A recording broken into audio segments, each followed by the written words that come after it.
Modern যুগের এক সদা single PhD scholar time travel করে এবং সে পৌঁছে যায় প্রাচীন যুগের এমন এক মেয়ের দেহে যে কিনা ছেলে সেজে থাকতো।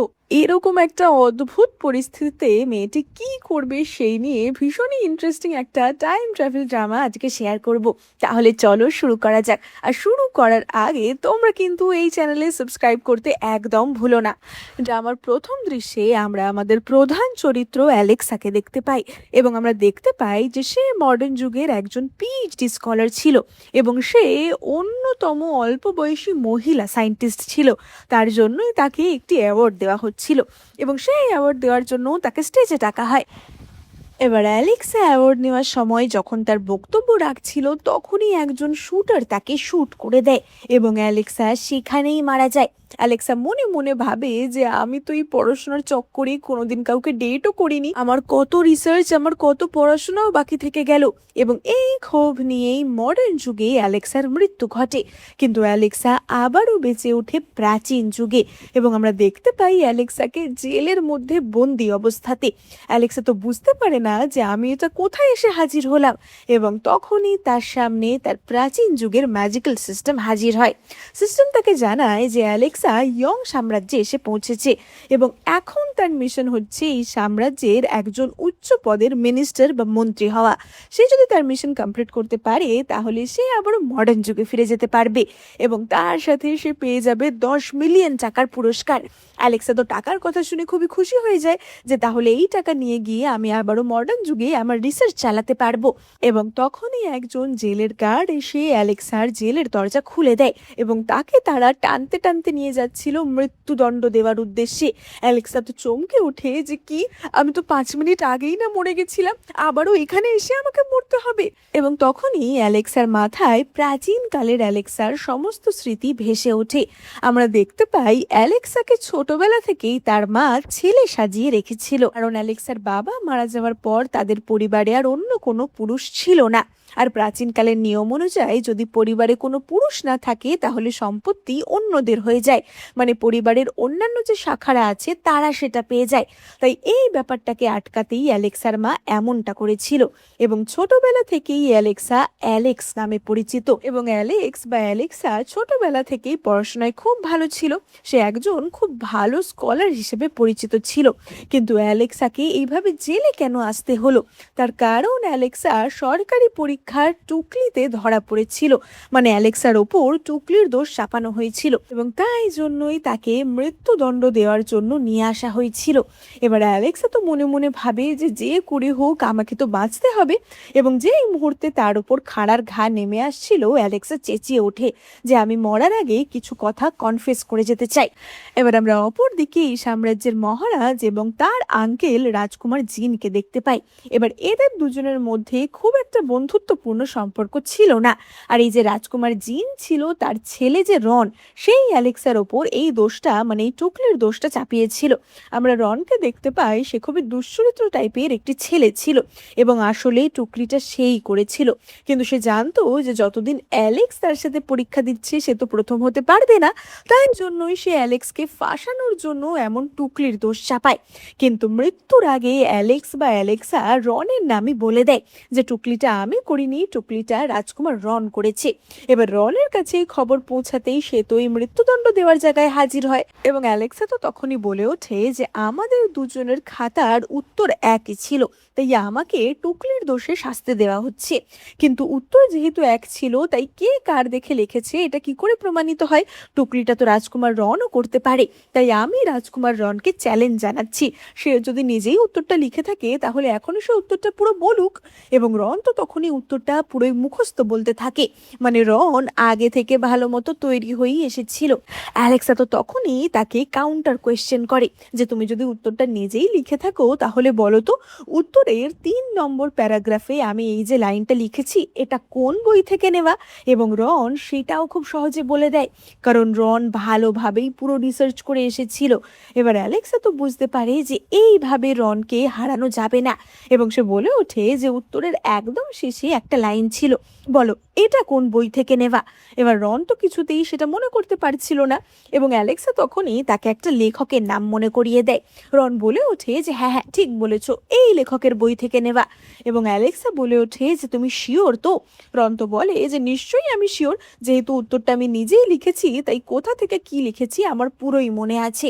এবং অ্যালেক্সা তখনই বলে ওঠে যে তাই, তাহলে তোমার একদম ভুল মনে আছে, কারণ ওই লাইনটা আমার নিজের লেখা। এখান থেকেই প্রমাণিত হয় যে উত্তরটা আমি লিখেছি আর তুমি আমার দেখে কপি করেছো।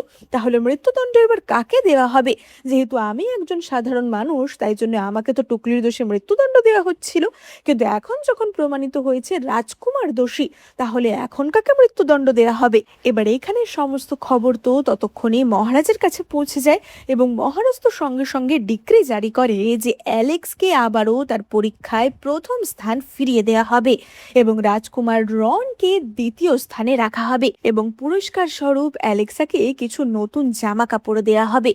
এবার অপর দিকে আমরা অ্যালেক্সার বাড়ির দৃশ্য দেখতে পাই এবং সেখানে আমরা অ্যালেক্সার মা ও বোনকে দেখতে পাই। আর অ্যালেক্সকে মৃত্যুদণ্ড দেওয়া হচ্ছে এই খবর তো সকলের কাছে পৌঁছে গেছিল, তাই অ্যালেক্সার কাকার যে ছেলে ছিল টম, সে অ্যালেক্সাদের ঘরে চলে আসে এবং সে বলে ওঠে যে এখন তো অ্যালেক্স মরে গেল, এখন আর তোমাদের বাড়িতে কোনো পুরুষ নেই, তাই তোমাদের সমস্ত সম্পত্তি আমার। এবং এই বলে সে তো অ্যালেক্সার ঘরের সমস্ত জিনিস নিয়ে টানাটানি শুরু করে দিয়েছিল, কিন্তু তখনই সেখানে হাজির হয় অ্যালেক্সা বা অ্যালেক্স। তার মা আর বোন তো তাকে দেখে খুবই খুশি হয়। এবার টম তো তখনই বলে ওঠে যে তোমাকে না মৃত্যুদণ্ড দেওয়ার কথা ছিল, তুমি সেখান থেকে পালিয়ে এসেছো, এক্ষুনি আমি সৈন্যদের গিয়ে খবর দিচ্ছি। এবং অ্যালেক্স তখনই তার রাজকীয় ডিক্রিটা টমকে দেখায় যে খবর দেওয়ার কোনো দরকার নেই, কারণ আমি নির্দোষ, আর তুমি এতক্ষণে আমার ঘর থেকে যা যা জিনিস সরানোর চেষ্টা করেছো, যে কটা জিনিস সরানোর চেষ্টা করেছো, তত কটা থাপ্পড় নিজের গালে মারো। টম তো নিজের গালে থাপ্পড় মেরে সেখান থেকে পালায় এবং অ্যালেক্সার মা তো তখনই তার বোনকে বলেই যে যাও তাড়াতাড়ি অ্যালেক্সার ফ্রেশ হওয়ার জন্য জিনিসগুলো নিয়ে এসো। আমরা দেখতে পাই অ্যালেক্সার বোন ডেজি তখনই কিছু সাবান এবং তোয়ালে এইসব নিয়ে আসে। এবার অ্যালেক্সা সাবান, কাচের সাবান কেস এইসব দেখে একটু অবাক হয়ে যায় যে প্রাচীনকালে এই জিনিস কোথা থেকে এলো। সে বলে ওঠে যে মা, এই জিনিসগুলো আবার কোথা থেকে এলো? এবং তার মা বলে যে কেন, এই জিনিসগুলো তো তুমিই বানিয়েছিলে। এবং অ্যালেক্সা বুঝতে পারে যে তার মানে তার আগে এই দেহে যে ব্যক্তিটি ছিল সেও আসলে টাইম ট্রাভেলারই ছিল এবং সে মারা যাওয়ার পর অ্যালেক্সা এই দেহে ঢুকেছে, মানে বলা যায় অ্যালেক্সা একজন সেকেন্ড হ্যান্ড টাইম ট্রাভেলার। এবার অ্যালেক্সা এবং তার মা আর বোন তো খুব মজা করে ডিনার করছিল এবং অ্যালেক্সার মা তো তখনই বলে ওঠে যে অ্যালেক্সা, তোমাকে নিয়ে আমার খুবই চিন্তা হচ্ছে। একে তো ছোটবেলা থেকে তোমার সাথে আমি এরকম বড় একটা অন্যায় করেছি, তোমার মতামত ছাড়াই তোমাকে ছেলে সাজিয়ে রেখেছি, এটা তোমার নারীত্বের প্রতি অত্যন্ত বড় একটা অন্যায়। আমি এখানে সমস্ত সম্পত্তি বেচে দিয়ে চলে যেতে চাই, তোমাকে নিয়ে আমি অনেক দূরে চলে যাব, তারপর সেখানে আমরা নতুন পরিচয় ভালোভাবে থাকবো, তাহলে তুমিও মহিলা হিসেবে থাকতে পারবে। এবং অ্যালেক্সা তো বলে ওঠে যে না মা, আমি সেটা চাই না, আমি এই সরকারি পরীক্ষায় প্রথম হয়েছি, এরপর আমি মহারাজের রাজসভার একজন মিনিস্টার হওয়ার সুযোগ পাবো, আমি চাই এখানে থেকে মহিলাদের অবস্থার উন্নতি করতে, আমি যদি পালিয়ে যাই তাহলে তো পরিস্থিতি কিছুই বদলাবে না। এবং তার মা আর বোন তো তাকে নিয়ে খুবই গর্বিত ছিল। এবার অ্যালেক্সা তো তখনই তার স্টাডিতে এসে পড়াশোনা শুরু করে, মানে সে আগের অ্যালেক্সার লেখা নোটসগুলো দেখছিল এবং সে দেখে যে আগের অ্যালেক্সা ইংলিশে নোটস লিখেছে যাতে অন্য কেউ তার লেখা বুঝতে না পারে, কারণ প্রাচীনকালে চীনারা তো ইংরেজি ভাষা জানতো না। এবং অ্যালেক্সা বুঝতে পারে যে তার মানে আগের মেয়েটি, মানে আগের টাইম ট্রাভেলার মেয়েটি অন্যদের থেকে কিছু একটা লুকানোর চেষ্টা করছিল, সে কোনো একটা সিক্রেট ব্যাপার নিয়ে ইনভেস্টিগেশন করছিল। এবার তার নোটস দেখতে দেখতে বারবার একটা জায়গার নাম উঠে আসে, বারবার সেখানে কাউঝো প্রদেশের কথা লেখা ছিল। এবার অ্যালেক্সা বুঝতে পারে না যে এই কাউঝো প্রদেশে কি রহস্য রয়েছে এবং তখনই সিস্টেম তাকে জানায় যে এই কাউঝো প্রদেশের অবস্থা খুবই খারাপ, বারবার এখানে বন্যা হয়, বাঁধ ভেঙে পড়ে এবং এখানে লোকজনের অবস্থাও খুব খারাপ এবং অ্যালেক্সার বাবাও এখানে তদন্ত করতে গিয়েই মারা গেছিল। সিস্টেম বলে ওঠে যে তুমি যদি এটা গেস করতে পারো যে আগের টাইম ট্রাভেলারের কি গোল ছিল, তাহলে আমি তোমাকে একটা বিশেষ পুরস্কার দেব, আমি তোমাকে জেন্ডার চেঞ্জ করার একটা পুরস্কার দেব। এবার অ্যালেক্সা তো বলে ওঠে যে আগের টাইম ট্রাভেলারের কি উদ্দেশ্য ছিল, সে কি আবারও নিজের আসল পরিচয় মানে মহিলা পরিচয় ফিরে আসতে চাইছিল। সিস্টেম জানায় যে না, তবে তোমাকে আমি আরও একটা চান্স দেব, দেখা যাক তুমি গেস করতে পারো কিনা। এবং অ্যালেক্সা তো আবারও তার নোটসগুলো পড়তে শুরু করে যে তার নোটসগুলো নিয়ে পড়াশোনা করলেই আমি হয়তো তার সম্পর্কে আরও বেশি জানতে পারবো। এবারে করতে করতে করতেই রাত হয়ে যায় এবং পরের দিন অ্যালেক্সাকে হাজির হতে হয় রাজসভায়, কারণ এই দিন তাদের সরকারি পরীক্ষার দ্বিতীয় ধাপ ছিল, যেটা কিনা মহারাজা নিজে নেবেন। এবার সেখানে আমরা অ্যালেক্সা এবং রাজকুমার রন এবং অন্যান্য স্কলারদের দেখতে পাই। পরীক্ষা শুরু হওয়ার আগেই জিন বলে ওঠে যে মহারাজ, যেহেতু একবার এরকম টুকলি নিয়ে বাজে একটা ব্যাপার ঘটলো, তাই ভবিষ্যতে যাতে কারোর সাথে অন্যায় না হয়, তাই সকলেরই বডি একবার চেক করে দেখা দরকার যে তারা কেউ কোনো রকমের চিট বা কিছু লুকিয়ে রেখেছে কিনা। এবার চেকিং এর কথা শুনে অ্যালেক্সা তো খুবই ভয় পেয়ে যায়, কারণ বডি চেকিং হলেই এটা তো ধরা পড়ে যাবে যে সে আসলে একজন ছেলে না, সে আসলে একজন মেয়ে, এবং মহারাজকে ধোঁকা দেওয়া বা ডিসিভ করা, নিজের জেন্ডার মিথ্যা হিসাবে পরিচয় দেওয়া, এটা তো অত্যন্ত বড় একটা অপরাধ ছিল। এবং অ্যালেক্সা তো ভাবছিল যে এবার সে কি করবে, এবং অ্যালেক্সা তখনই ভাবে যে সিস্টেম তাকে বলেছিল যে সে যদি ওই উত্তরটা ঠিকঠাক দিতে পারে তাহলে সে একটা জেন্ডার সোয়াপের পিল পাবে। এবার অ্যালেক্সা তখনই বলে ওঠে যে আগে যে টাইম ট্রাভেলার ছিল তার উদ্দেশ্য কি এটাই ছিল যে তার বাবার মৃত্যু কিভাবে ঘটেছে সেই রহস্যের সমাধান করা। এবং সিস্টেম বলে যে একদম ঠিক উত্তর দিয়েছো, তোমাকে আমি 1 ঘন্টার জন্য একটা জেন্ডার সোয়াপ পিল দিলাম, এখন তোমার দেহটা পুরোই পুরুষের মতো হয়ে যাবে। এবার সঙ্গে সঙ্গে তো অ্যালেক্সার দেহ একটা পুরুষের মতো হয়ে যায় এবং তারপর তার চেকিং হয়। চেকিংয়ে অবভিয়াসলি কিছুই ধরা পড়ে না, মানে সে যে মেয়ে এটা বোঝা যায় না, কিন্তু যে মহিলাটি চেক করছিল সে আসলে রাজকুমার জিনেরই লোক ছিল এবং সে তো অ্যালেক্সার ওপর একটা ড্রাগ প্রয়োগ করার চেষ্টা করে, কিন্তু অ্যালেক্সা তাকে হাতে নাতে ধরে ফেলে এবং অ্যালেক্সা তো তাকে ধরে একদম মহারাজের কাছে নিয়ে আসে। অ্যালেক্সা বলে ওঠে যে মহারাজ, এই বুড়ি মহিলা আমার ওপর অ্যাফ্রোডিসিয়াক দেওয়ার চেষ্টা করছিল। এবার সেই মহিলা তো বলে ওঠে যে মহারাজ, আমার এত বয়স হয়ে গেছে, আমি কেন একটা বাচ্চা ছেলেকে অ্যাফ্রোডিসিয়াক দেব। মহারাজ তো বলে ওঠে যে এক্ষুনি ওষুধটা চেক করে দেখা যাক যে এটার মধ্যে আসলে কি আছে। এবার চিকিৎসক তখনই সেই ওষুধটা চেক করে দেখে। চিকিৎসক বলে যে এটা কোনো অ্যাফ্রোডিসিয়াক না, কিন্তু তার থেকেও ভয়ঙ্কর, কারণ এই ওষুধে একজন মানুষের নার্ভ ফেল করে যেতে পারে এবং তার প্যারালাইজড হওয়ারও সম্ভাবনা থাকে। এবার অ্যালেক্সা তো তখনই বলে ওঠে যে মহারাজ, আমার সাথে এত বড় অন্যায় হয়েছে। এবার মহিলা তো তখনই বলে ওঠে যে আসলে আমার ওকে পছন্দ না, তাই জন্যই আমি ওকে ফাঁসাতে গেছি।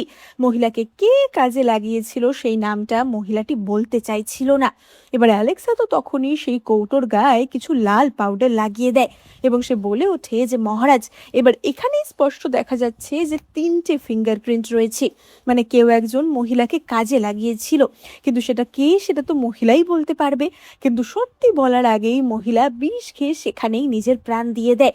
আমাদের তো বুঝতে বাকি নেই যে কাজটা কে করেছে। তোমরা কি বুঝতে পেরেছো যে এই কাজের পিছনে কে ছিল? তাহলে কিন্তু চটপট কমেন্ট করে জানাতে ভুলো না। এবার রাজকুমার জিন তো তখনই বলে ওঠে যে মহারাজ, আজকে একটা ইম্পর্টেন্ট দিন, আজকে এই সব নিয়ে সময় নষ্ট না করে আমাদের পরীক্ষা শুরু করা উচিত। এবং তাদের পরীক্ষা শুরু হয়ে যায় এবং থমাস তাদেরকে প্রথম প্রশ্ন করে যে তাদের সাম্রাজ্যে নুন নিয়ে যে এই সমস্যা, সেই সমস্যা কি করে মিটবে। এবার প্রাচীনকালে নুন বর্তমান সময়ের মতো এতটা সহজলভ্য ছিল না, সেটা বেশ দুর্লভ জিনিসই ছিল, তাই সেটা কি করে সাধারণ লোকেদের মধ্যে পৌঁছানো যায় এবং কি করে এগুলো নিয়ে নানা রকমের চোরা পথে যে সমস্ত চালান হয় সেগুলো বন্ধ করা যায়, সেটাই ছিল থমাসের প্রশ্ন। এবার রাজকুমার রন তো বলে ওঠে যে মহারাজ, আমার মনে হয় আমাদের এই নুনের ব্যাপার নিয়ে একটা আলাদা দপ্তর প্রতিষ্ঠা করা দরকার, সেখানে কিছু কেপেবল অফিসারদের রাখা হবে এবং তারাই পুরো ব্যাপারটা হ্যান্ডেল করবে। এবং অ্যালেক্স তো তখনই বলে ওঠে যে তাই, যাতে করে তোমাদের কিছু কেপেবল লোকেরা বেশি করে টাকা হাতাতে পারে, তাই তো, যাতে তোমরা নিজেরাই পুরো কন্ট্রোলটা নিজেদের কাছে রাখতে পারো। নুন এমন একটা জিনিস যেটা সকল মানুষেরই দরকার, কিন্তু তারপরেও সাধারণ মানুষ সেটা পাচ্ছে না, কেবলমাত্র বড় লোকেরাই সেটা পাচ্ছে। তাই আমাদেরকে যে করে হোক নুন উৎপন্ন করার ব্যবস্থাটা উন্নত করতে হবে, যাতে আমরা সাধারণ জায়গা থেকেই বা প্রত্যেকটা প্রদেশ থেকেই নুন উৎপন্ন করতে পারি। রন তো হাসতে হাসতে বলে যে প্রত্যেকটা প্রদেশেই নুন উৎপন্ন, তা প্রত্যেকটা প্রদেশে কি সমুদ্র আছে যে সেখানে নুন উৎপন্ন করা হবে? এবং অ্যালেক্স তখনই বলে ওঠে যে মহারাজ, আমরা শুধুমাত্র সমুদ্র থেকে না, আমরা রক সল্ট থেকে বা পাথর পাহাড়ের খাঁজে যে নুন পাওয়া পাওয়া যায়, সেই খনিজ লবণ থেকেও আমরা ফাইন সল্ট তৈরি করতে পারবো। এবার জিন তো তখনই চেঁচিয়ে ওঠে যে কি আজে বাজে কথা তুমি বলছো, এটা কখনোই সম্ভব না। এবং রন বলে ওঠে যে সত্যি, তুমি সত্যিই আমাকে হাসালে। তুমি যদি এখনই রক সল্ট থেকে ফাইন সল্ট বানাতে পারো, আমি এখানে কুকুরের মতো ভৌ ভৌ করব। এবার অ্যালেক্স তো তখনই বলে ওঠে যে মহারাজ, আমার কিছু জিনিস প্রয়োজন, সেগুলো থাকলে আমি আপনার সামনেই নুন বানিয়ে দেখাতে পারি। অ্যালেক্স তো সঙ্গে সঙ্গে সেখানে রক সল্ট থেকে ফাইন সল্ট বানিয়ে দেখায়। অ্যালেক্স মনে মনে ভাবে যে আমি একজন মডার্ন যুগের সায়েন্টিস্ট, এই সমস্ত প্রক্রিয়া আমার কাছে কিছু ব্যাপারই না। অ্যালেক্স বলে ওঠে যে ব্যাপার কিরণ, তুমি তো আমাকে চ্যালেঞ্জ করেছিলে যে আমি যদি করতে পারি তাহলে তুমি কুকুরের মতো ভৌ ভৌ করবে, তাহলে এবার করে দেখাও। এবং রন তো তখনই সেখানে হামাগুড়ি দিয়ে কুকুরের মতো ভৌ ভৌ করতে থাকে। এবং এই সব দেখে থমাসের তো খুবই মজা লাগে। এবং থমাস তো সঙ্গে সঙ্গে অ্যালেক্সকে ভাইস মিনিস্টার বানাতে যাচ্ছিল, কিন্তু তখনই সেখানে রাজকুমার জিন অবজেকশন জানায় যে অ্যালেক্স যত ভালোই স্কলার হোক না কেন, সে কিন্তু রাজ রক্তের নয়, রাজ রক্তের হচ্ছে রাজকুমার রন, সুতরাং রনকেই উচ্চ পদমর্যাদা দেওয়া উচিত। আমরা দেখতে পাই রাজসভায় রাজকুমার জিনের সাপোর্টে কথা বলার মতো অনেক মন্ত্রী ছিল, তাই তারাও রাজকুমার জিনের সাপোর্টেই কথা বলে। ফলে থমাস বাধ্য হয় রাজকুমার রনকে উচ্চ পদ দিতে, এবং সে অ্যালেক্সকে জাস্টিস ডিপার্টমেন্টে একটি পদ দেয়, এবং তার সাথে সাথে সল্ট বিউরো ওপেন করে সেখানেও সে অ্যালেক্সকে জায়গা করে দেয়। এবার অ্যালেক্স তো মন খারাপ করে রাজসভা থেকে বেরিয়ে আসছিল যে পড়াশোনায় এত ভালো হয়েও কোনো লাভ নেই, কারণ আলটিমেটলি রয়্যাল ব্লাড তো তার নয়, কিন্তু তাও সে হাল ছাড়বে না। এবং তখনই থমাসের ইউনাক জানায় যে তার সাথে মহারাজ আলাদা করে দেখা করতে চেয়েছে। এবার থমাস তো তখনই অ্যালেক্সার হাত ধরে তাকে কংগ্রাচুলেশনস জানায়। থমাস মনে মনে ভাবে যে আজকে যেটা অ্যালেক্সের সাথে হয়েছে সেটা অন্যায়, কিন্তু আমার তো কিছু করার নেই, তাই অন্তত ব্যক্তিগতভাবে তার সাথে আমি একটু কথা বলতে পারি। এবং থমাস তো একদম অ্যালেক্সার হাত ধরে তাকে হাগ করে তাকে কংগ্রাচুলেট করার, তাকে এনকারেজ করার চেষ্টা করছিল।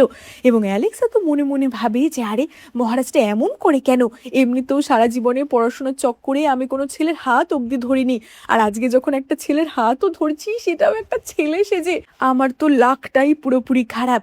এবার থমাস তখনই বলে ওঠে যে তুমি কিন্তু একটা জিনিস ভুলে যেও না, তুমি এই পরীক্ষায় প্রথম হয়েছো, এই সত্যিটা তো কেউই বদলাতে পারবে না, তাই সেটার পুরস্কার স্বরূপ তুমি ঘোড়ায় চড়ে পুরো শহরে প্যারেড করবে। এবার অ্যালেক্সা তো ঘোড়ায় চড়ে পুরো শহরের মাঝখান দিয়ে যাচ্ছিল, এবং সকলেই অ্যালেক্সাকে কংগ্রাচুলেশনস জানাচ্ছিল। কিন্তু হঠাৎ করেই একটা বাচ্চা মেয়ে অ্যালেক্সার ঘোড়ার সামনে চলে আসে। অ্যালেক্সা তো সঙ্গে সঙ্গে নেমে বাচ্চা মেয়েটাকে বাঁচায়, এবং তার মা এসে তখনই অ্যালেক্সার কাছে ধন্যবাদ জানায়। অ্যালেক্সা লক্ষ্য করে যে বাচ্চাটির মা, মানে মিয়া বলে মেয়েটির মুখে চোখে মারের দাগ। অ্যালেক্সা তো তার মা এবং বোনকে জিজ্ঞাসা করে যে কি ব্যাপার, ওর সাথে এরকম কে করেছে, এবং তারা জানায় যে মিয়া তাদেরই প্রতিবেশী, এবং মিয়ার বর একজন মদ্যপ, সে এসে তার মেয়ে বউকে এইভাবে মারধর করে। অ্যালেক্সা তো তখনই তার মা বোনকে বলে যে ওদেরকে যতটা পারো সাহায্য করো, কিন্তু এদের ঘটনা আবারও অ্যালেক্সার গল্পে ফিরে আসবে, যেটা কিনা গল্পের খুব ইম্পর্টেন্ট একটা পার্ট হবে। যাই হোক, এবার অ্যালেক্সা পরের দিন থেকে তার সরকারি কাজ শুরু করে দেয়, কিন্তু সে বুঝতে পারে যে সে যতটা সহজ ভেবেছিল সবকিছু করা ততটাও সহজ নয়, কারণ তার কথা মহারাজ অব্দি পৌঁছানোই খুব কঠিন। জাস্টিস ডিপার্টমেন্টে এত রকমের সমস্যা রয়েছে, সেগুলো মহারাজ অব্দি যাচ্ছে। পরের দিনই অ্যালেক্সা মহারাজের ঘরের সামনে ধর্ণা দেয় যে মহারাজের সাথে সে দেখা করতে যায়, এবং অ্যালেক্সা তো খুব বেসুরো বাঁশি বাজাতে শুরু করে যে যতক্ষণ না মহারাজ বেরোচ্ছে আমি বাঁশি বাজানো থামাবো না। এবার কানে তালা লেগে গিয়ে থমাস তো তখনই অ্যালেক্সাকে ডাকে যে কি বক্তব্য তোমার বলো।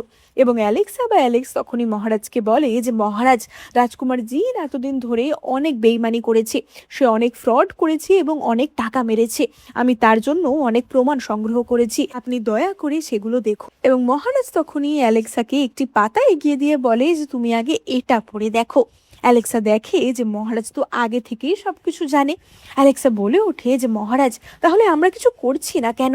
থমাস বলে যে আমরা করতে তো চাই, কিন্তু রাজকুমার জিনের হাতে মন্ত্রিসভার অনেকগুলি মন্ত্রী রয়েছে, তাই আমি কিছু করতে পারছি না, কিন্তু আমরা শীঘ্রই খুবই টাইট একটা প্ল্যান করার চেষ্টা করব যাতে রাজকুমার জিনকে আমরা ধরতে পারি। এবার এইসব নিয়ে সে যখন চিন্তা করছিল, হঠাৎই সেখানে ওই আগের দিনের বাচ্চাটি ছুটে আসে। এবার অ্যালেক্সা তো বলে ওঠে যে কি হয়েছে। অ্যালেক্সার মা জানায় যে এই বাচ্চাটির বাবা বাচ্চাটিকে বেঁচে দেওয়ার চেষ্টা করছিল। বাচ্চাটির মা অর্থাৎ মিয়া বাচ্চাটিকে বাঁচানোর চেষ্টা করে, কিন্তু বাচ্চাটির বাবা তো তখনই মিয়াকে খুব মারধর করতে শুরু করে এবং মিয়া আত্মরক্ষার জন্য একটা ছুরি হাতে তুলে নেয়। এবার এই করতে গিয়েই অ্যাক্সিডেন্টালি ছুরিটা বাচ্চাটির বাবার পেটে লেগে যায় এবং বাবাটা সেখানেই মারা যায় এবং বাচ্চাটি তাই অ্যালেক্সার কাছে এসেছে সাহায্যের জন্য। অ্যালেক্সা তো বলে ওঠে যে এতদিন ওদের ওপর যা অত্যাচার হয়েছে শাস্তি তো অনেক আগেই লোকটার পাওয়া উচিত ছিল, কিন্তু আমাদের দেশে তো পুরুষদের বিরুদ্ধে এরকম কোনো আইনই নেই। কিন্তু কোনো চিন্তা নেই, আমি ঠিকই কিছু একটা করার চেষ্টা করব। এবার অ্যালেক্সা তো জানতোই যে মহারাজের কাছে গিয়ে এই ব্যাপারে আর কোনো সাহায্য পাওয়া যাবে না, তাই ব্যাপারটা সে নিজের হাতেই তুলে নেয় এবং সে পরের দিন একটা খবরের কাগজ প্রকাশ করে যেখানে কিনা মিয়ার এই কেসটা লেখা ছিল। শহরে সকলেই জানতো যে মিয়ার ওপর কিরকম অত্যাচার হতো এবং তারা তো বলতে থাকে যে আমরা তো মিয়াকেই সাপোর্ট করি, ওর বর মারা গেছে, ভালোই হয়েছে, অনেক আগেই ওর শাস্তি পাওয়া দরকার ছিল, এর পরিবর্তে মিয়ার মৃত্যুদণ্ড হবে, এটা তো কখনোই মেনে নেওয়া যায় না। এবার পরের দিন মহারাজের রাজসভা শুরু হতেই একজন মন্ত্রী বলে ওঠে যে মহারাজ, আমার অ্যালেক্সের বিরুদ্ধে অভিযোগ জানানো রয়েছে। এবার থমাস তো বলে ওঠে যে কি অভিযোগ, এবং সেই মন্ত্রীটি বলে যে অ্যালেক্স অন্যায়ভাবে নিউজ পেপার ছাপাচ্ছে এবং নিউজ পেপার ছাপিয়ে সে মানুষের মনে ইমোশন নাড়া দেওয়ার চেষ্টা করছে যাতে ওই মেয়েটিকে বাঁচানো যায়, এবং সকলেই অ্যালেক্সের বিরুদ্ধে কথা বলতে শুরু করে। এবার অ্যালেক্স তো তখনই বলে ওঠে যে মহারাজ, ওই মেয়েটির ওপর তার স্বামী এত অত্যাচার করেছে, তার মেয়েকে বেঁচে দেওয়ার চেষ্টা করেছে, তার বিরুদ্ধে গিয়ে মেয়েটি তো কেবলমাত্র আত্মরক্ষাই করতে চেয়েছিল, আত্মরক্ষা করতে গিয়ে অ্যাক্সিডেন্টালি সে নিজের স্বামীকে হত্যা করে ফেলেছে এবং তার জন্য তাকে মৃত্যুদণ্ড দেওয়া হচ্ছে। আপনি বলুন এটা কি ন্যায় নাকি অন্যায়? এবার অপর একজন মন্ত্রী তো বলে ওঠে যে হ্যাঁ, স্বামী তার স্ত্রীকে মারতেই পারে, কিন্তু তার বিরুদ্ধে গিয়ে স্ত্রী তার স্বামীকে মারতে পারে না, সুতরাং তাকে যে মৃত্যুদণ্ড দেওয়া হচ্ছে সেটাই ন্যায়। অ্যালেক্সা বলে ওঠে যে তাই, আর যদি এটা তোমার মেয়ের সাথে হতো, তোমার মেয়ের সাথে যদি তার স্বামী এরকম অন্যায় অবিচার করতো, তাহলেও কি তুমি একই কথা বলতে? সেই মন্ত্রী তো বলে ওঠে যে আরে এই কেসটা একটা এক্সেপশন, সব কেসে তো এরকম হয় না এবং একটা কেসের জন্য আমরা নিয়ম বদলাতে পারি না। অ্যালেক্সা বলে ওঠে যে তাহলে চলো আমার সাথে, প্রত্যেকটা দরজায় গিয়ে তুমি খোঁজ নাও যে মহিলাদের সাথে কি ধরনের আচরণ করা হয় এবং এই নিয়মের আসলেই কি মানে। মহিলারা তাদের বাবার প্রপার্টি পাবে না, তাদের সপক্ষে কোনো আইন নেই, মহিলারা পড়াশোনা করতে পারবে না, কোনো চাকরি করতে পারবে না, মহিলারাও মানুষ এবং তারা পুরুষদেরই সমান, তারা তো গরু ছাগল না যে কেবলমাত্র তাদের পোষ্য বানানোর জন্য রাখা হয়েছে। মহারাজ, আমার মনে হয় এই নিয়মের বদল দরকার এবং শীঘ্রই মিয়াকে মুক্তি দেওয়া দরকার। রাজকুমার জিন তো তখনই বলে ওঠে যে সত্যি অ্যালেক্স, কথা বলায় তোমাকে কেউই হারাতে পারবে না, কিন্তু এইভাবেই তো আর নিয়মের বদল হয়ে যায় না। তাই চলো মন্ত্রিসভায় আমরা একটা ভোট করে দেখি যে কতজন ওই মেয়েটিকে বাঁচাতে চায় আর কতজন তাকে মৃত্যুদণ্ড দিতে চায়। এবার মন্ত্রীদের মধ্যে তো ভোটিং শুরু হয়ে যায় এবং অবশ্যই মন্ত্রীরা সকলেই পুরুষ ছিল, তাই তারা মিয়ার বিপক্ষেই ভোট করে, মানে তারা মিয়ার মৃত্যুদণ্ডের জন্য রাজি হয়। রাজকুমার জিন বলে ওঠে যে অ্যালেক্স, আশা করি তোমার আর কিছু বলার নেই, তুমি একজন সাধারণ মন্ত্রিসভার 7th র্যাঙ্কের মন্ত্রী, তাই এত বেশি মাথা খাটানোর চেষ্টা করো না। তুমি ভেবো না যে তুমি তোমার কথা দিয়ে পাবলিককে এইভাবে কনফিউজ করে ফেলবে। ওই মহিলা যা দোষ করেছে তার শাস্তি ওকে পেতেই হবে। মহারাজ, আমি আপনার কাছে অনুরোধ করছি যে আপনি অ্যালেক্সকে শাস্তি দিন, কারণ ও জনগণের মাথা খাওয়ার চেষ্টা করেছে। এবার মহারাজের ইউনাক তো তখনই সেখানে ছুটতে ছুটতে আসে এবং ইউনাক বলে ওঠে যে মহারাজ, বাইরে প্রচুর মহিলারা জড়ো হয়েছে এবং তারা রক্ত দিয়ে আপনার উদ্দেশ্যে চিঠি লিখছে যে মিয়া বলে মেয়েটিকে যেন মুক্তি দেয়া হয়। এবার এই কথা শুনে রাজকুমার জিন তো আরো ক্ষেপে যায় যে মহিলাগুলোকে এক্ষুনি ধরে নিয়ে যাও, সৈন্যরা কি করছে। মহারাজের দ্বাররক্ষীও তখনই সেখানে ছুটতে ছুটতে আসে যে মহারাজ, প্রচুর মহিলা মার্চ করে প্রাসাদের দিকে রওনা দিয়েছে, আমরা জানি না তাদেরকে কি করে আটকাবো, হাজার হাজার মহিলা সেখানে রয়েছে এবং আমরা তাদেরকে কি করে আটকাবো বুঝতে পারছি না। এবং অ্যালেক্সা তখনই বলে ওঠে যে মহারাজ, আমাদের সাম্রাজ্যের 50% অধিবাসী কিন্তু মহিলা, সুতরাং তাদের কি মতামত, তাদের কি ইমোশন, সেটাও কিন্তু আমাদের ভেবে দেখতে হবে। তাই মহারাজ, আপনি খুবই ভালো করে ভেবেচিন্তে সিদ্ধান্ত নেবেন। এবং থমাস তো তখনই ঘোষণা করে যে মিয়াকে মুক্ত করা হবে, কারণ সে আসলেই আত্মরক্ষার জন্য কাজটা করেছিল, সে তার স্বামীকে মার্ডার করেনি। এবং এরপর থেকে মহিলাদের ওপর অত্যাচারের বিরুদ্ধেও আইন তৈরি তৈরি করা হবে এবং আরও একবার অ্যালেক্স সগর্বে তার মতামত সকলের সামনে প্রতিষ্ঠা করতে পারে, মহিলাদের জন্য একটা দারুণ পদক্ষেপ নিতে পারে। কিন্তু তাতে তো রাজকুমার জিনের গা একদম জ্বলে যাচ্ছিল যে এই ছেলেটা বারবার আমাদের কাজের মাঝখানে আসছে, আমার মনে হচ্ছে এবার একে খতম করে দিলেই ভালো হয়, কিন্তু সরাসরি থেকে খতম করা যাচ্ছে না, তাই অন্য কোনো উপায়ে আমাদেরকে খতম করতে হবে, ঠিক সময়ের জন্য অপেক্ষা করতে হবে। এবার আমরা দেখতে পাই যে থমাস অ্যালেক্সাকে নিজের ঘরে ডেকে পাঠিয়েছিল তার সাথে কিছু আলোচনা করার জন্য, এবং অ্যালেক্সা যখন সেখান থেকে ফিরে যাচ্ছিল মহারাজের ইউনাকও তখনই ছুটতে ছুটতেই সেখানে আসছিল এবং তখনই অ্যালেক্সার সাথে তার ধাক্কা লেগে যায়। এবার অ্যালেক্সের সাথে ধাক্কা লাগার ফলে অ্যালেক্সের চুল তো খুলে যায় এবং থমাস এই দৃশ্যটা দেখে একটু অবাকই হয়ে যায় যে এটা তো একটু অদ্ভুতই ব্যাপার, কারণ অ্যালেক্সকে পুরোই একটা মেয়ের মতো লাগছে, নাকি ব্যাপারটা আমারই চোখের ভুল। এবার ইউনাক তো তখনই বলে যে মহারাজ, আসলে আমি একটা বিশেষ খবর নিয়ে আপনার কাছে এসেছি। কাউজু প্রদেশে ভয়ঙ্কর বন্যা শুরু হয়েছে এবং সেখানে লোকজন মারা যাচ্ছে, অবস্থা খুবই খারাপ, আপনি তাড়াতাড়ি কিছু একটা ব্যবস্থা নিন। এবার মহারাজ তো সঙ্গে সঙ্গে সভা ডাকে এবং মহারাজ জিজ্ঞাসা করে যে কাউজু প্রদেশে অনুদান দেওয়ার মতো কতটা চাল আমাদের ভাড়ারে রয়েছে। একজন মন্ত্রী জানায় যে তাদের কাছে মাত্র 5,000 কেজি চাল রয়েছে, এটা কিনা অত লোকের পক্ষে খুব একটা বেশি অ্যামাউন্ট না। একজন মন্ত্রী তো তখনই বলে ওঠে যে মহারাজ, আমরা অ্যালেক্সকে সেখানে পাঠাতে পারি, কারণ বেশ কয়েকদিন ধরে ওকে দেখছি যে ও খুবই বুদ্ধিমান এবং ও এই সব কিছু সমস্যার সমাধান খুবই ভালো করে দিতে পারে। তো অ্যালেক্স ওখানে যাক, অ্যালেক্স দেখুক যে কেন বন্যা হচ্ছে, কেন ওখানে সবসময় এত সমস্যা হয়, আমার মনে হয় এটা একটা ঠিক সিদ্ধান্ত হবে। রাজকুমার জিন তো লাফিয়ে ওঠে যে হ্যাঁ মহারাজ, আমার মনে হয় অ্যালেক্স এই কাজের জন্য খুবই উপযোগী। মহারাজ তো বুঝতে পারে যে এটা অ্যালেক্সকে ফাঁসানোর জন্যই করা হচ্ছে। থমাস তো তখনই অ্যালেক্সাকে আলাদা করে ডাকে। থমাস বলে ওঠে যে যদি তুমি সেখানে যাও তাহলে সেখান থেকে তোমার ফিরে আসার চান্স কতটা আছে আমার জানা নেই, তুমি নিশ্চয়ই বুঝতে পারছো যে তোমার বিরুদ্ধে চক্রান্ত করার জন্যই এমনটা করা হচ্ছে। এবং অ্যালেক্স তো তখনই বলে ওঠে যে মহারাজ, চক্রান্ত হোক বা যাই হোক আমি সেখানে যাব, কারণ আমি যদি লুকিয়ে বসে থাকি তাহলে আমার সাথে রাজকুমার জিন বা রনের কি তফাৎ, আমি ওদের মতো নই। আর তাছাড়া আমার বাবাও সেখানে গেছিল, আমার বাবা সেখানে গিয়েই মারা গেছিল, তাই জন্যই আমি আরও সেখানে যেতে চাই। এবং থমাস তো তখনই তাকে কাউজু প্রদেশে যাওয়ার অনুমতি দেয়। এবার অ্যালেক্সা সেখান থেকে চলে যেতেই থমাস তার ইউনাককে বলে যে এক্ষুনি ঘোষণা করে দাও যে আমি এই সমস্ত বন্যার কথায় খুবই চিন্তিত হয়ে পড়েছি, তাই আমি অসুস্থ এবং আমি 1 সপ্তাহ রাজসভা বন্ধ রাখবো এবং আমার ঘরের আশেপাশেও কাউকে আসতে দেবে না। আমি ছদ্মবেশে কাউজু প্রদেশে যেতে চাই, আমি অ্যালেক্সকে ওইভাবে একা ছাড়তে পারবো না। এবার পরের দিন অ্যালেক্স তো রওনা হচ্ছিল কাউজু প্রদেশের উদ্দেশ্যে এবং সে ঘোড়ার গাড়িতে উঠে দেখে যে মহারাজ থমাস সেখানে আগে থেকেই বসে আছে। এবার সে গাড়িতে ওঠার সাথে সাথেই একটা পাথরে গাড়ির চাকা ধাক্কা খায় এবং অ্যালেক্সা থমাসের ঘাড়ে পড়ে যায়। এবার থমাসের মনে তো আবারও সন্দেহ হয় যে কি, ওকে ধরে আমার মনে এরকম ফিলিংস জাগছে কেন, আমার মধ্যে আবার কিছু গড়বড় নেই তো। এবার অ্যালেক্সা তো সঙ্গে সঙ্গে বসে পড়ে এবং তারা এই বন্যার ব্যাপারেই আলোচনা করছিল এবং এইসব করতে করতেই অ্যালেক্সা তো ঘুমিয়ে যায় এবং অ্যালেক্সা ঘুমিয়ে গিয়ে থমাসের ঘাড়ে পড়ে গেছিল এবং থমাস তাকে মন দিয়ে দেখছিল। থমাস ভাবছিল যে সত্যি অ্যালেক্সের ফিচারগুলো অনেকটা মেয়েদের মতো, ব্যাপারটা কি।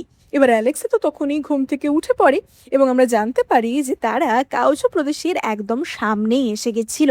এবার সেখানে মহারাজের একজন সৈন্য মোতায়েন করা ছিল এবং সেই সৈন্যর থেকে মহারাজ এবং অ্যালেক্সা কাউজু প্রদেশের ব্যাপারে কিছু খবর জানতে পারি। এবার এখানে যে বিধায়ক ছিল, বিধায়ক লি, সেই লি নামক ব্যক্তিটি অত্যন্ত কোরাপ্টেড একটি ব্যক্তি ছিল এবং তার সহায়তাতেই এই রাজ্যের অবস্থা এমন হয়েছিল। এই লি রাজ্যের যে সমস্ত ব্যবসায়ী ছিল তাদেরকে সাহায্য করতো বেশি দামে ধান বিক্রি করতে, মানে বন্যার সময় যেখানে লোক খেতে পারছে না সেখানে তারা অত্যন্ত চড়া দামে চাল বিক্রি করত এবং তার একটা অংশ বা বলা যায় ঘুষ এই লি গ্রহণ করত। এবার এত চড়া দামে চাল তো সাধারণ মানুষ কিনতে পারবে না, তাই জন্য তারা অভুক্ত হয়ে মারা যেত এবং এইভাবে বহুদিন ধরেই এখানে করাপশন চলে আসছিল। কিন্তু এই করাপশনের পিছনে আরো বড় একজনের হাত ছিল এবং সেটা জানাই ছিল অ্যালেক্সদের লক্ষ্য। অপরদিকে আমরা রাজকুমার জিন এবং রনকে দেখতে পাই। তারা তো খুব আনন্দিত হয়েছিল যে অ্যালেক্স কাউজো প্রদেশের উদ্দেশ্যে রওনা দিয়েছে। এবার অ্যালেক্সকে খতম করা তাদের বাঁ হাতের কাজ।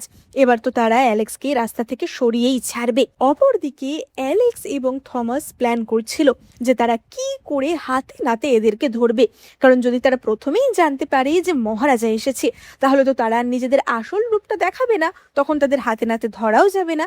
তাই কি করলে তাদের হাতে নাতে ধরা যাবে সেই প্ল্যানই তারা করে ফেলে। এবার আমরা কাউজো প্রদেশের বিধায়ক লিকে দেখতে পাই, যেখানে সাধারণ মানুষ বন্যায় মরে যাচ্ছিল সেখানে সে তো একদম সাজুগুজু করে বাবু হয়ে বসেছিল। এবং লিয়ের কাছে তখনই খবর আসে একজন ব্যবসায়ী নাকি সস্তায় চাল বিক্রি করছে। এবার লি তো এই কথা শুনে খুবই রেগে যায় যে কার এত সাহস যে সস্তায় চাল বিক্রি করছে, আমি সকলকে বলেছি বেশি দামে বিক্রি করতে, যার এক অংশ আমারও প্রাপ্য। এবং লি সঙ্গে সঙ্গে ছুটে যায় দেখার জন্য। আমরা দেখতে পাই যে অ্যালেক্স সেখানে চাল বিক্রি করছিল। অ্যালেক্স বলে ওঠে যে আমি একজন সাধারণ ব্যবসায়ী এবং আমি খবর পেয়েছি মহারাজ নাকি 1 টন চাল এখানে পাঠাচ্ছে।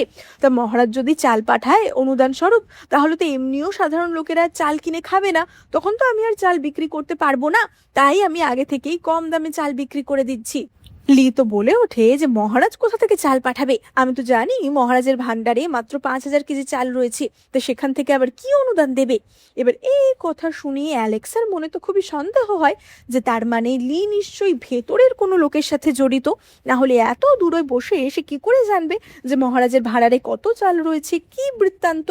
এবং অ্যালেক্সা বলে ওঠে যে না সত্যি মহারাজ সত্যি 1 মণ চাল পাঠাবে এবং তার একটা ডিক্রি আমার কাছে রয়েছে। এবার মহারাজের ডিক্রি তো মহারাজ নিজেই লিখে দিয়েছিল মিথ্যে করে, কারণ থমাস তো তার সাথেই ছিল। এবং এই ডিক্রি দেখে লি এবং শহরের অন্যান্য ব্যবসায়ীরা অ্যালেক্সের কথায় বিশ্বাস করে নেয় যে সত্যি তার মানে সরকারি অনুদান আসতে চলেছে।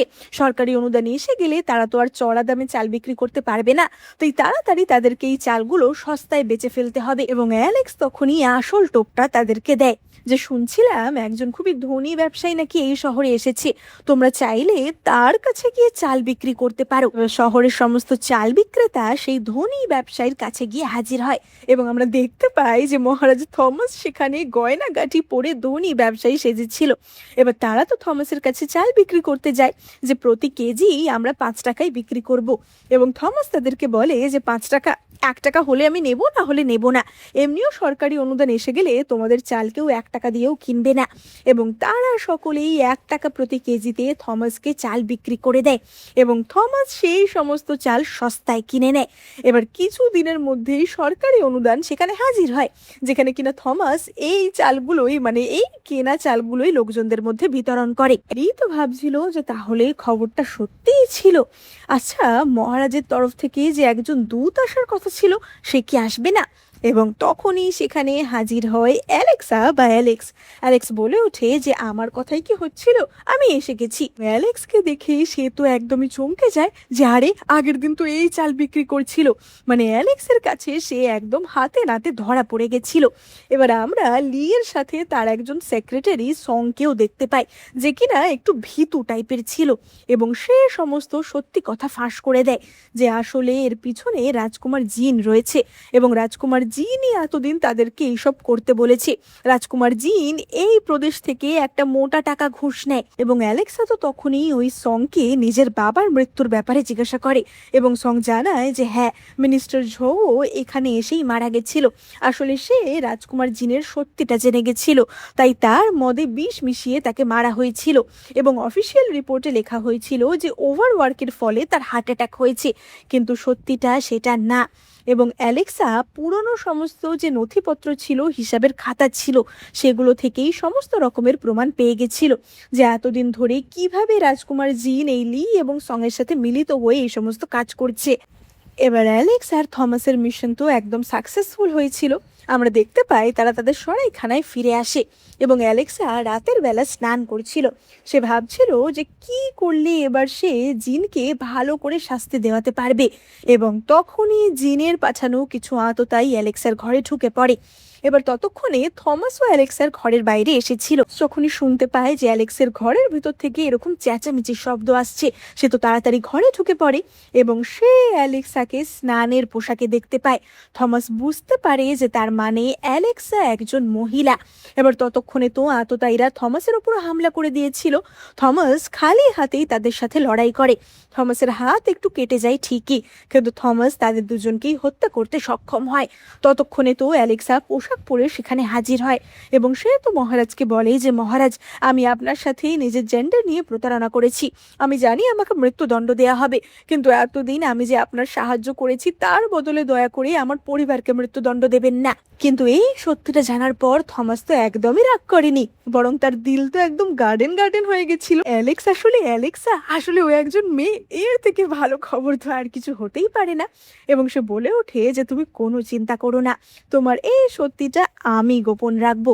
তুমি আগের মতোই ছেলে সেজে মানে অ্যালেক্স সেজে থাকতে পারো। এবং এই বলে মনের আনন্দে থমাস তো সেখান থেকে চলে যায়। এবার অ্যালেক্সা ভাবছিল যে আজকে যে হামলাটা তার ওপর হলো, এটা নিশ্চয়ই রাজকুমার জিনই করিয়েছে, কিন্তু এই বিষয়টা সে প্রমাণ করবে কিভাবে। এবং তখনই অ্যালেক্সার সিস্টেম তাকে একটা ভয়েস রেকর্ডিং মেশিন দেয়, যেটার সাহায্যে অ্যালেক্সা প্রমাণ কালেক্ট করতে পারবে।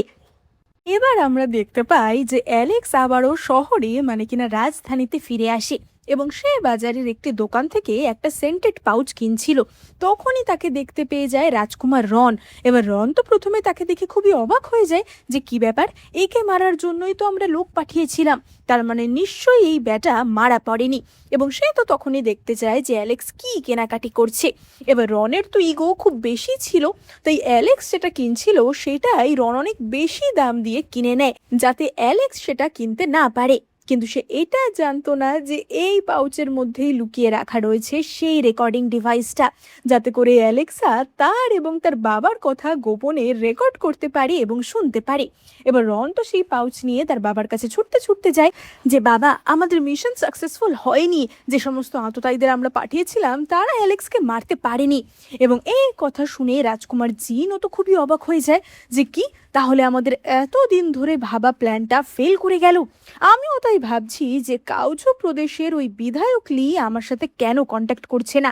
এমনও হতে পারে যে ওর কোনো একটা বিপদ হয়ে গেছে, কিন্তু আমরা এই যে লোক পাঠিয়েছিলাম অ্যালেক্সকে মারার জন্য সেটা যেন কেউ জানতে না পারে। এবং এই সব কথা বসে বসে শুনছিল অ্যালেক্সা এবং থমাস। এবং থমাস তো এরকম একটা জিনিস দেখে একদমই অবাক হয়ে গেছিল যে এটা আবার কিরকম বস্তু, কিন্তু সে অ্যালেক্সার ওপর খুব ইমপ্রেসড হয়েছিল যে অ্যালেক্সা সত্যিই কত বুদ্ধিমান, কত জিনিসই না অ্যালেক্সা আবিষ্কার করেছে।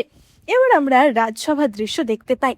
মহারাজ তো প্রথমেই অ্যালেক্সাকে পুরস্কৃত করে, কারণ সে এত ভালোভাবে কাউজুয়ে যে বন্যার সমস্যাটা ছিল সেটা মিটিয়েছিল। এবং তখনই অ্যালেক্সা যে সত্যিটা জানতে পেরেছিল, অর্থাৎ এই ঘটনার পিছনে যে রাজকুমার জিনের হাত, সেই কথা সকলের সামনে আনে এবং সে জানায় যে এতদিন ধরে কাউজু প্রদেশে রাজকুমার জিন কিভাবে ঘুষ খাচ্ছে এবং সেখানের লোকেদের কিভাবে অত্যাচারিত হতে হচ্ছে, তাদের টাকা কিভাবে মারা হচ্ছে।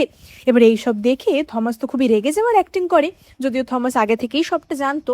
থমাস বলে ওঠে যে আঙ্কেল, আমি কখনোই তোমার থেকে এটা আশা করিনি। তুমি যদিও আমার আঙ্কেল, তবুও আইন অনুযায়ী শাস্তি তোমাকে পেতেই হবে। এবার রাজকুমার জিন তো এতই শিয়ানা ছিল, সে পুরো দোষটা নিজের ছেলের ঘাড়ে চাপিয়ে দেয় যে মহারাজ, আমাকে ক্ষমা করবেন, আমিও কিছুদিন আগেই সত্যিটা জানতে পেরেছি। আসলে আমি জানতে পেরেছি কিছুদিন ধরে আমার ছেলে রন একদম বকে গেছে এবং সে আমারই নাম ভাঙিয়ে এইসব জায়গা থেকে টাকা লুট করেছে। আপনি আমাকে দয়া করে ক্ষমা করুন। এবার অ্যালেক্স তো তখনই বলে ওঠে যে মহারাজ, তাহলে শাস্তিটা রাজকুমার রনেরই পাওয়া দরকার। এবং থমাস তো রনকে সঙ্গে সঙ্গে জেলে বন্দি করে। অ্যালেক্স বলে ওঠে যে ঠিক আছে, এই শাস্তিটা না হয় রাজকুমার রন পেল, কিন্তু এরপর আমি যে প্রমাণটা দেব সেটা রাজকুমার জিন সামলাতে পারবে তো? একজন রাজদূতকে মারা রাজদ্রোহের সমান। এবং আমি একজন রাজদূত হয়ে কাউচু প্রদেশে গেছিলাম, সেখানে আমাকে হত্যা করার চেষ্টা করেছে রাজকুমার জিন। রাজকুমার জিন তো চেঁচাতে থাকে যে আমি কিছুই করিনি, তোমার কাছে কি কোনো প্রমাণ আছে আদৌ যে আমি কি করেছি? এবং অ্যালেক্সা তখনই তার সেই রেকর্ডার বার করে, যেখানে কিনা স্পষ্টই রন এবং রাজকুমার জিনের কথা কথা শোনা যাচ্ছিল এবং সঙ্গে সঙ্গেই থমাস তার স্টেপ নেয় এবং সে রাজকুমার জিনকে তার রাজকীয় পদ থেকে সরিয়ে দেয়। মানে এখন থেকে সে আর সবার মধ্যে থাকতে পারবে না বা সে তার কোনো ক্ষমতাই রাজকীয় কোনো কাজে অ্যাপ্লাই করতে পারবে না। এবং রাজকুমার জিন তো সেখান থেকে মনক্ষুণ্ণ হয়ে বেরিয়ে যায়। মানে এতদিন পর থমাসের পথের কাঁটা বিদায় নেয়, কিন্তু এখনো তাদের বিপদ কিন্তু কমেনি। এবার আমরা দেখতে পাই যে থমাস তো আবারও অ্যালেক্সাকে ডেকে পাঠায় একান্তে দেখা করার জন্য এবং থমাস অ্যালেক্সাকে ধন্যবাদ জানায়। ধন্যবাদ জানানোর পরে থমাস তো মনে মনে ভাবছিল যে অ্যালেক্সার কাছে সে এবার কনফেস করেই দেবে যে সে অ্যালেক্সাকে সত্যিই পছন্দ করে এবং সে তো একদমই আমতা আমতা করছিল, মানে একদম বলতেই পারছিল না। থমাস তো সাহস করে বলেই ফেলে যে অ্যালেক্সা, মানে আমি বলছিলাম যে আমার তোমাকে বেশ ভালোই লাগে, আর আমার বাবাও তো একজনকেই সারা জীবন বিয়ে করেছিল, তাই আমিও সারা জীবন শুধু তোমার সাথেই কাটাতে পারি, আমি হারে মেয়ে আর কাউকেই নেব না, বলো এই নিয়ে তোমার কি মত?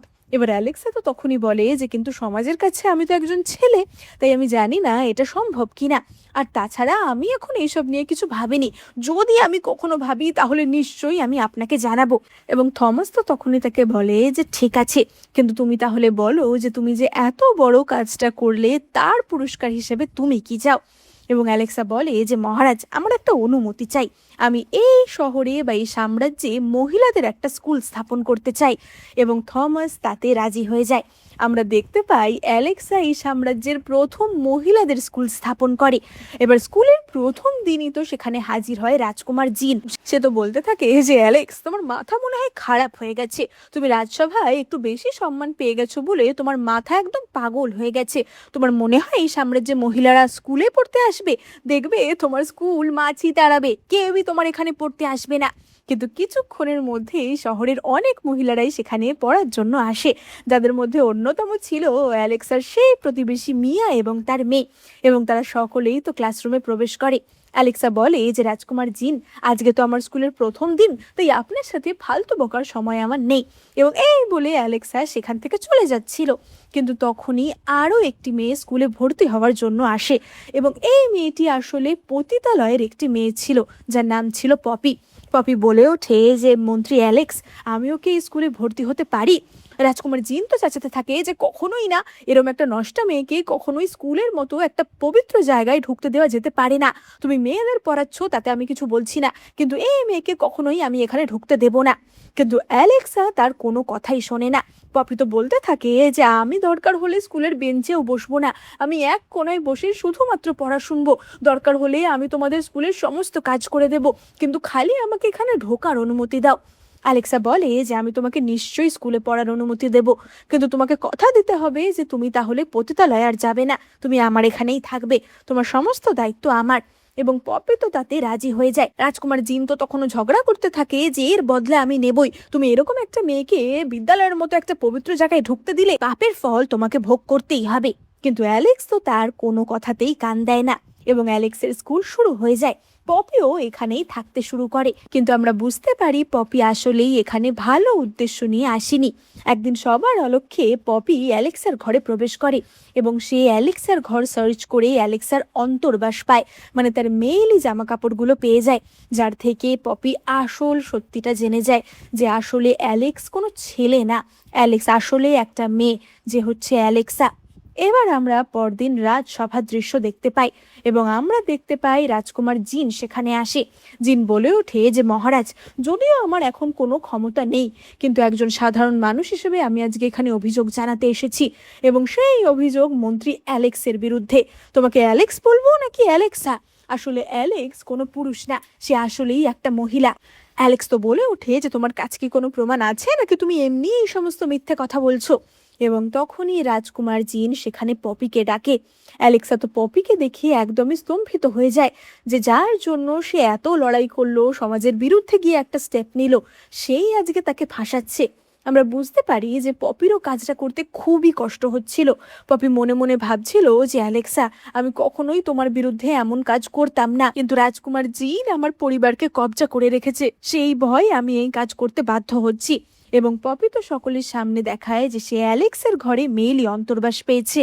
অ্যালেক্সা বলে ওঠে যে এটা যে আমারই, তার তো কোনো প্রমাণ নেই তাই না, এটা আমার, তার কি প্রমাণ, অন্য কারোরও হতে পারে। রাজকুমার জিন তো তখনই বলে ওঠে যে তাই, তাহলে তুমি আজকে সকলের সামনে প্রমাণ করে দাও যে তুমি পুরুষ, তুমি তোমার পোশাক খুলে দেখাও যে তুমি একজন পুরুষ, আর আমরা তো সবাই রাজসভার পুরুষই, সুতরাং তাদের সামনে পোশাক খুলতে তোমার নিশ্চয়ই কোনো লজ্জাবোধ হবে না। কিন্তু এইখানে গিয়েই তো অ্যালেক্সা ফেসে যায়, কারণ সে কি করে পোশাক খুলে দেখাবে, সে একজন পুরুষ, আর সিস্টেম তো তাকে ওই একদিনের জন্যই জেন্ডার সোয়াপ পিল দিয়েছিল, যেটা কিনা আর সিস্টেম দিতে পারে না। ফলে অ্যালেক্সাকে স্বীকার করতেই হয় যে সে একজন মহিলা। এবং অ্যালেক্সা বলে যে মহারাজ, আমি স্বীকার করছি, হ্যাঁ আমি আপনাকে ধোঁকা দিয়েছি, আমি একজন মহিলা। এবার রাজসভায় অন্যান্য যারা ছিল সকলেই তো লাফিয়ে পড়ে যে কি, একজন মহিলা হয়ে তোমার এত কিছু করার সাহস হয় কি করে, তুমি এতদিন মহারাজকে ধোঁকা দিয়েছো, তোমাকে তো মৃত্যুদণ্ড দিতেই হবে। আসলে এই পুরুষ মন্ত্রীগুলো এতদিন ধরে তো ইনসিকিউরিটিতে ভুগছিল যে অ্যালেক্স কি করে তাদের সবার থেকে ভালো, বেশি বুদ্ধিমান। এখন যখন তারা অ্যালেক্সের একটা খুঁত ধরতে পেরেছে, সেটাকেই তারা একটা বড় ইস্যু বানিয়ে ফেলে। অ্যালেক্সা বলে ওঠে যে আমার মনে হয় না এতে আমার কোনো দোষ আছে, আমার মনে হয় এটা সমাজের দোষ, যে সমাজ মহিলাদের এই সুযোগটা করে দেয়নি, যে মহিলাদের এই সুযোগ দেয়নি যে তারা তাদের বাবার সম্পত্তি অধিকার করতে পারে, সমাজ মহিলাদের স্কুলে যাওয়ার সুযোগ দেয়নি, আমাদের সমাজ মহিলাদের সরকারি চাকরি করার সুযোগ দেয়নি। তাহলে একটা মহিলা কি করবে? আমি মন্ত্রী হয়ে যে কাজগুলো করেছি সেগুলো তো সকলের ভালোর জন্যই করেছি, এটাই কি তাহলে আমার অন্যায়? জেন্ডারটাই কি শুধুমাত্র আমার পরিচয়? আমার কাজ কি আমার পরিচয় হয়ে উঠতে পারবে না? এবার থমাস তো অ্যালেক্সার সপক্ষেই ছিল, কিন্তু থমাসের বিপরীতে পুরো রাজসভাই ছিল, এবং তাদের যে দেশের আইন সেই অনুযায়ী অ্যালেক্সাকে থমাস মৃত্যুদণ্ড দিতে বাধ্য হয়। আমরা দেখতে পাই অ্যালেক্সাকে জেলে বন্দি করা হয়। অ্যালেক্সা মনে মনে ভাবছিল যে এই যুগে আমি যখন এসেছিলাম তখনও জেলে ছিলাম, আবারও সেই জেলেই এসে আমাকে পৌঁছতে হলো। সত্যি জীবন কি অদ্ভুত, কিন্তু আমি এখান থেকে পালাবো কি করে? এবং তখনই সেখানে ছদ্মবেশে থমাস হাজির হয়। থমাস বলে ওঠে যে অ্যালেক্সা, আমি তোমার এখান থেকে পালানোর বন্দোবস্ত করছি, পিলটা তুমি খেয়ে নাও, এই পিলটা খেয়ে নিলে 2 দিন তোমার নিঃশ্বাস প্রশ্বাস চলবে না, মানে তোমাকে সবাই মৃত ভাববে। এই সুযোগে আমি তোমাকে এখান থেকে বার করে দেব, এবং তারপর তোমার পালানোর বন্দোবস্ত করব, সবাই জানবে তুমি মারা গেছো, কিন্তু অনেক দূরে গিয়ে তুমি আবারও নতুন করে তোমার জীবন শুরু করতে পারবে, তুমি নিজের পরিচয় বাঁচতে পারবে। কিন্তু অ্যালেক্সা সেই পিল নিতে রাজি হয় না। অ্যালেক্সা বলে ওঠে যে মহারাজ, পালালে তো আমি পালাতেই পারি, কিন্তু আমি পালাতে চাই না, তাহলে এই সমাজে বদলটা আসবে কি করে? আজকে যদি আমি পালিয়ে যাই তাহলে এরপরও মহিলাদের সাথে এমনটাই হতে থাকবে, কিন্তু যদি আজকে আমার মৃত্যুর ফলে কিছুটাও পরিবর্তন হয়, যদি আমি জীবন দিয়ে মানুষের মানসিকতা একটু হলেও পরিবর্তন করতে পারি, তাহলে সেটুকুই আমার পাওনা হবে, তাই আমি পালাবো না। কিন্তু মহারাজ, আমি এটাও জানি যে এত সহজে আমি নিজেকে মরতেও দেব না, আমার কাছে অন্য একটা প্ল্যান আছে, আর সেটাই আমাকে আপনি সাহায্য করতে পারবেন। এবং এই বলে অ্যালেক্সা কানে কানে থমাসকে কিছু কথা বলে। এবার আমরা পরের দিনের দৃশ্য দেখতে পাই, যেদিন কিনা অ্যালেক্সাকে মৃত্যুদণ্ড দেওয়ার কথা ছিল। অ্যালেক্সাকে পুরো শহরের মাঝখান দিয়ে প্যারেড করিয়ে নিয়ে যাওয়া হয়, এবং লোকজন, বিশেষত মহিলারা এবং বাচ্চারা, তারা তো অ্যালেক্সাকে দেখে খুবই কষ্ট পাচ্ছিল, কারণ অ্যালেক্সা তাদের জন্য এত কিছু করেছে। ওদিকে রাজকুমার জিন তো খুবই মজায় ছিল যে আজকে তো অ্যালেক্সা খতম হবে, এতদিন অনেক জ্বালিয়েছে, এবং সে তো তখনই হুকুম দেয় যে এক্ষুনি অ্যালেক্সার গর্দান নেওয়া হোক। আমরা দেখতে পাই যে মৃত্যুদূতের খাঁড়া তো অ্যালেক্সার গলায় নেমেই আসছিল, কিন্তু তখনই সেখানে দলে দলে মহিলারা হাজির হয়, এবং তারা সবাই অ্যালেক্সার জন্য স্লোগান লিখে এনেছিল যে অ্যালেক্সাকে মরতে দেওয়া যাবে না, যদি অ্যালেক্সার কিছু হয় তাহলে আমরা সকলেও প্রাণ দেব, তোমাদের বাড়িতে কি মা বোন নেই? এবার আমরা দেখতে পাই সেখানে যে সেপাইরা ছিল, বা সেখানে যে লোকটি অ্যালেক্সাকে মারার জন্য দাঁড়িয়েছিল, তাদের সকলের বাড়ির থেকে মহিলারা, মায়েরা, স্ত্রীরা চলে আসে যে তোমাদের এত সাহস হয় কি করে, তুমি যদি অ্যালেক্সার বিরুদ্ধে কিছু করো আমরা তোমাদের বাড়ি থেকে তাড়িয়ে দেব, আমরা তোমাদের সংসার ছেড়ে চলে যাব। এবার বউদের ভয়ে সিপাহীরা তো তলোয়ার ঢুকিয়ে পড়ে, এবং কসাইয়ের বউ এসে যখন তাকে বকা দেয়, সে তো তাড়াতাড়ি অ্যালেক্সার ঘাড় থেকে খাড়া নামিয়ে নেয়, এবং তখনই সেখানে আসে থমাস। অ্যালেক্সার মা বলে ওঠে যে মহারাজ, আজ অব্দি অ্যালেক্সা যা যা করেছে তাতে এই সাম্রাজ্যের লাভ বই ক্ষতি তো হয়নি, তার জন্য কাউজু প্রদেশের এত বড় ভাড়া কাটানো গেছে, সে মহিলাদের জন্য স্কুল খুলেছে, অ্যালেক্সাকে মৃত্যুদণ্ড দেওয়া হবে কিসের ভিত্তিতে? সে একজন মহিলা, সেই ভিত্তিতে? তাহলে তো শুধু তার সাথে না, আমাদের সাম্রাজ্যের সকল মহিলার সাথেই অন্যায় করা হবে। এবার থমাস তো আগে থেকে অবশ্যই অ্যালেক্সার দলে ছিল, এবং থমাস সঙ্গে সঙ্গে বলে যে অ্যালেক্সার মৃত্যুদণ্ড খারিজ করা হচ্ছে। আমি একজন প্রজা বৎসল রাজা, যেমন কিনা তারা আমার ভালো চাই আমিও তাদেরই ভালো চাই, তাই কখনোই অ্যালেক্সাকে মৃত্যুদণ্ড দেওয়া হবে না। এবং এই বলে সে তো অ্যালেক্সাকে নিয়ে সেখান থেকে বেরিয়ে আসে। এবং রাজকুমার জিনের তো মাথা খারাপ হয়ে গেছিল যে কয়েকটা মহিলাকে আমি সামলাতে পারলাম না, মহিলারা এসে অ্যালেক্সাকে বাঁচিয়ে নিয়ে গেল, তো আমি এমন কিছু করব যাতে ওই থমাস আর অ্যালেক্সা দুটোই একেবারে স্বর্গে চলে যায়। এবার তখনই রাজকুমার জিনের একজন কর্মচারী সেখানে আসে এবং সে খবর দেয় যে মহারাজ ছদ্মবেশী অ্যালেক্সাকে নিয়ে ল্যান্টার্ন ফেস্টিভ্যালে গেছে। রাজকুমার জিন ভাবে যে এটাই তো বেস্ট সুযোগ এবং সে তার সৈন্যদের তখনই বলে থমাস এবং অ্যালেক্সার উপর আক্রমণ করতে। আমরা দেখতে পাই থমাস আর অ্যালেক্সা তো ছদ্মবেশে ল্যান্টার্ন ফেস্টিভ্যালে গেছিল এবং তখনই তাদের ওপর হামলা হয়। এবার মহারাজের সাথে গোপনে তার যে সৈন্যরা ছিল তারা তো ছিলই, তারা মহারাজকে প্রোটেক্ট করতে আসে, কিন্তু জিনের সৈন্যরা তাদের দিকে তীর মারে। এবার জিন তো তখনই হাসতে হাসতে বেরিয়ে আসে যে থমাস, অ্যালেক্সা, আজকে তোমাদের কে বাঁচাবে, আজকে তোমাদের কেউ বাঁচাতে পারবে না, আজকে এই দুই শয়তানিকে আমি খতম করবই। সে তার লোকদের হুকুম দেয় অ্যালেক্সা এবং থমাসের ওপর আক্রমণ করার জন্য, কিন্তু তখনই এক গোছা তীর উড়ে আসে এবং সেই তীরগুলি জিনের সমস্ত লোকেদের সেখানেই হত্যা করে। আমরা দেখতে পাই যে অ্যালেক্সের সৈন্যরা তো তখনই বুক থেকে তীর সরিয়ে উঠে পড়ে। আসলে তারা সকলেই বুলেট প্রুফ জ্যাকেট টাইপের পরেছিল, তাই জন্য তাদের ওই তীরে কোনো ক্ষতিই হয়নি। থমাস বলে ওঠে যে সত্যিই জিন, তুমি কি এতটাই বোকা নাকি তুমি আমাদের বোকা ভাবো? আসলে তারা ইচ্ছে করেই ছদ্মবেশী ল্যান্টার্ন ফেস্টিভ্যালে এসেছিল যাতে জিনকে তারা হাতে নাতে ধরতে পারে। এবং থমাস তো তখনই হুকুম দেয় যে এক্ষুনি এইখানেই রাজকুমার জিনকে হত্যা করা হবে, কারণ সে মহারাজের ওপর হামলা করতে চেয়েছে। কিন্তু থমাসের লোকেরা আসার আগেই সেখানে আসে পপি এবং আমরা দেখতে পাই যে পপি পিছন থেকে ছুরি মেরে রাজকুমার জিনকে হত্যা করে যে তুমি আমাকে দিয়ে অনেক খারাপ কাজ করিয়েছো, তার বদলা আমি নিতামি। কিন্তু রাজকুমার জিনও তখনই তার তরোয়াল দিয়ে পপিকে হত্যা করে, মানে তারা দুজনেই সেই জায়গায় মারা যায়। অপরদিকে আমরা থমাসকে দেখতে পাই। থমাস তো তখনই অ্যালেক্সাকে বলে যে অ্যালেক্সা, মহারাজের ডিক্রি গ্রহণ করো। অ্যালেক্সা তো সঙ্গে সঙ্গে বসে পড়ে। থমাস বলে যে আমার ডিক্রি হচ্ছে এটাই যে তুমি কাল থেকে আবারও রাজসভায় আসবে এবং একজন মন্ত্রী হিসাবে আসবে এবং এখন আর তোমায় ছদ্মবেশে আসতে হবে না, তুমি তোমার নিজের পরিচয় মানে মহিলা হিসাবেই আসবে। আর একটা কথা, তুমি কি তোমার মত পরিবর্তন করেছো? মানে বলছিলাম যে আর একটা পজিশনও খালি আছে, শুধু মন্ত্রী কেন, তুমি চাইলেই আমার মহারানীও হতে পারো। এবার ওদিকে ততক্ষণে অ্যালেক্সার সিস্টেমও হাজির হয় এবং সিস্টেম অ্যালেক্সাকে বলে যে অ্যালেক্সা তার মিশন কমপ্লিট করতে পেরেছে, মানে সে এখন মন্ত্রী পদে পৌঁছে গেছে যেটা তার মিশন ছিল। তাহলে অ্যালেক্সা এখন পুরস্কার নিয়ে আবারও ফিউচারে ফিরে যেতে পারবে। অ্যালেক্সা কি করবে? সে কি অতীতে থাকবে নাকি ফিউচারে গিয়ে তার রিসার্চ কমপ্লিট করবে? অ্যালেক্সা বলে ওঠে যে আমি অতীতেই থাকতে চাই, কারণ ফিউচারে আমার মতো আরও অনেক সায়েন্টিস্ট আছে, আরও অনেক মেয়েরা রয়েছে যারা কিনা এই সমস্ত কাজ এগিয়ে নিয়ে যাবে, কিন্তু প্রাচীনকালে আমার মতো কেউ নেই যারা এই মেয়েগুলোকে একটু আশার আলো দেখাতে পারবে। আমি এদেরকে সাহায্য করতে চাই যাতে ভবিষ্যৎটা আরও উজ্জ্বল হয়, যাতে ভবিষ্যতে আমার মতো আরও সায়েন্টিস্ট তৈরি হয়। এবং অ্যালেক্সা প্রাচীনকালে থেকে যাওয়ারই কথা ভাবে। ওদিকে থমাস তো তার উত্তরের জন্য অপেক্ষা করছিল যে অ্যালেক্সা কি মহারানী হতে রাজি হবে। এবং অ্যালেক্সা বলে ওঠে যে মহারাজ, এখনই আমি মহারানী হওয়ার কথা ভাবছি না, তবে হ্যাঁ চাইলে আগে আমরা ডেট করে দেখতে পারি, তারপর এগোনো যাবে। থমাস তো বলে ওঠে যে ডেট করা সেটা আবার কি জিনিস, কিন্তু তুমি যা বলছো আমি তাতেই রাজি, আমি ডেট করতেও রাজি আছি। এবং থমাস তো একদমই অ্যালেক্সার প্রেমে পাগল ছিল। অ্যালেক্সা তো রাজসভায় যা বলতো থমাস খালি তার দিকেই তাকিয়ে থাকতো যে অ্যালেক্সা এত সুন্দরভাবে বলছে যখন ঠিকই বলছে। এবং অ্যালেক্সা রাজসভায় যেই কথাই বলতো না কেন থমাস তাতে একদম হ্যাঁ হ্যাঁ মেলাতো। অন্যান্য মন্ত্রীরাও তো বুঝে গেছিল যে থমাস অ্যালেক্সার প্রেমে পাগল এবং অ্যালেক্সাও তো আস্তে আস্তে থমাসকে পছন্দ করতেই শুরু করেছিল। এমনকি থমাস তো পারলে অ্যালেক্সাকেই মহারাজা বানিয়ে দেয় এমন অবস্থা ছিল। এবং এখানেই আমাদের এই মিষ্টি ড্রামাটা শেষ হয়। তো তোমাদের এই ড্রামাটা কেমন লাগলো সেটা কিন্তু অবশ্যই কমেন্টে জানিও। আর ভালো লাগলে এক্ষুনি লাইক, কমেন্ট, শেয়ার আর সাবস্ক্রাইব করে দিও। এই চ্যানেলে আমি তোমাদের জন্য অনেক চাইনিজ ড্রামা এক্সপ্লেন করে থাকি, তাই তোমরা চটপট সাবস্ক্রাইব করে এক্ষুনি নোটিফিকেশন বাটনে ক্লিক করে দিও, না হলে কিন্তু নতুন নতুন ড্রামা মিস হয়ে যাবে। দেখা হবে পরের ভিডিওতে।